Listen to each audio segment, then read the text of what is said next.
Che ricordo ha di quella giornata di 2 anni fa, direttore? È un ricordo che rimarrà indelebile nella mia mente. Il 21 febbraio del 2020 è vivido nella mente del direttore generale dell'ULSS 2 Francesco Benazzi e questi 2 anni di pandemia, di giornate difficili da dimenticare, di passaggi complessi da affrontare, ne hanno poi messi in fila molti. Risponde così quando gli si chiede cosa rifarebbe e cosa invece, se fosse possibile, cancellerebbe.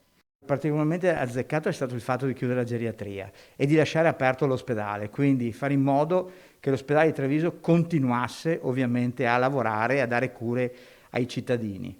L'unico rammarico sono i decessi, chiaramente, i decessi che sono avvenuti nei centri servizi, i decessi anche all'interno dell'ospedale che purtroppo era impossibile frenare perché non avevamo ancora, essendo chiaramente un'epidemia nuova, non conosciuta, non avevamo ancora gli strumenti inizialmente per poterla affrontare. In piena pandemia Benazzi è stato riconfermato alla guida dell'ULSS 2. È toccato a lui traghettare l'azienda sanitaria nei 2 inverni in cui il Covid ha colpito duro, con la collaborazione stretta, solidale, dice, della regione e del territorio.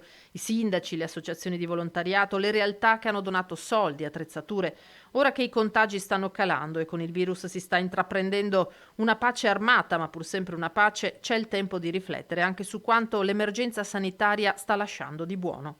Da una parte questa epidemia è servita per, come dire, fare un gruppo. Noi abbiamo avuto nostri collaboratori, che ringrazio sempre, che si sono sacrificati rinunciando alle ferie, facendo ore aggiuntive, dando il massimo per curare le persone. L'altra cosa importante è che ovviamente poi la tecnica, la medicina è riuscita a inventare i vaccini che ci hanno salvato sostanzialmente la vita e ci hanno portato alla situazione attuale dove grazie ai vaccini e grazie alle nuove terapie, non ultimo l'ultimo antivirale, noi riusciamo sostanzialmente a gestire la patologia e fare in modo che si riducano sostanzialmente i soggetti che arrivano in ospedale. È chiaro che chi non si vaccina e chi non è vaccinato continua ad essere una persona a rischio